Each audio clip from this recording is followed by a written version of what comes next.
Hai semuanya, jumpa lagi dengan Ami dalam Ami Mengulas Buku. Dan episode ini saya akan mengulas buku berjudul Arah Musim.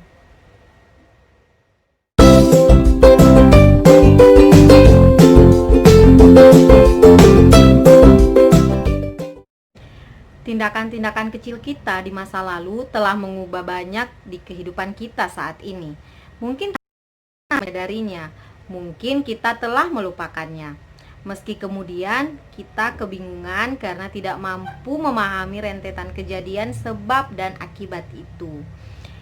Itu adalah potongan tulisan yang ada di bagian belakang buku yang ditulis oleh Kurniawan Gunadi ini, atau biasa disapa Mas Gun. Jadi Mas Gun kerap kali membagikan pikiran melalui postingannya, dan itu sangat menginspirasi. Bahkan sering kali menjawab pertanyaan-pertanyaan para followernya, dan semua jawaban-jawaban itu memberikan inspirasi untuk bagaimana melihat diri menjadi lebih baik. Nah, buku ini cukup menggambarkan bagaimana pemikiran dan perasaan Mas Gun pada berbagai kondisi.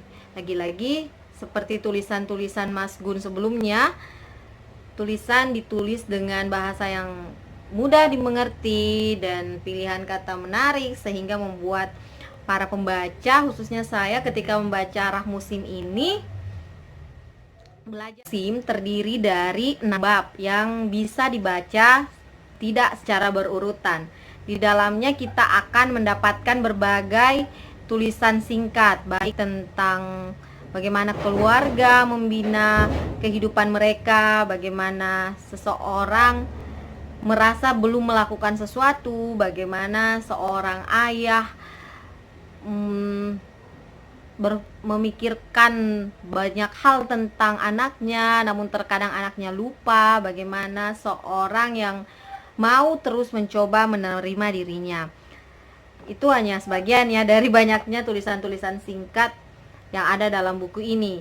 Yang pasti sebagai pembaca saya sangat menikmati, dan saya merasa bahwa buku ini memberikan kita banyak pelajaran untuk memaafkan diri sendiri, melakukan banyak refleksi terhadap diri sendiri, belajar memaafkan, dan tentunya adalah belajar memperbaiki diri, sehingga bahwa kita untuk tidak perlu nyinyir pada kehidupan orang lain. Saya akan membacakan beberapa potong tulisan ya. Yang pertama di halaman 86, tulisannya jangan terlalu lama berpikir.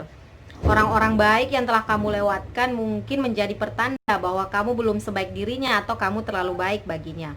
Dan rasanya memang tak menyenangkan melewatkan yang demikian, apalagi bila dia tiba-tiba muncul saat kita sedang ragu-ragu pada kesiapan diri kita sendiri. Juga dengan kesadaran bahwa yang sebaik ini hanya sedikit sekali dan dia datang kepada kita, bukan kepada yang lain. Lalu kita terlalu lama dalam ragu, terlalu lama mengukur waktu, overthinking. Cerita lain yang juga sangat mengena karena saya sekarang adalah seorang ibu dan membersamai anak saya Salam, di halaman 159, saya berjudul Langkah yang Jauh. Tulisannya seperti ini, 2 paragraf.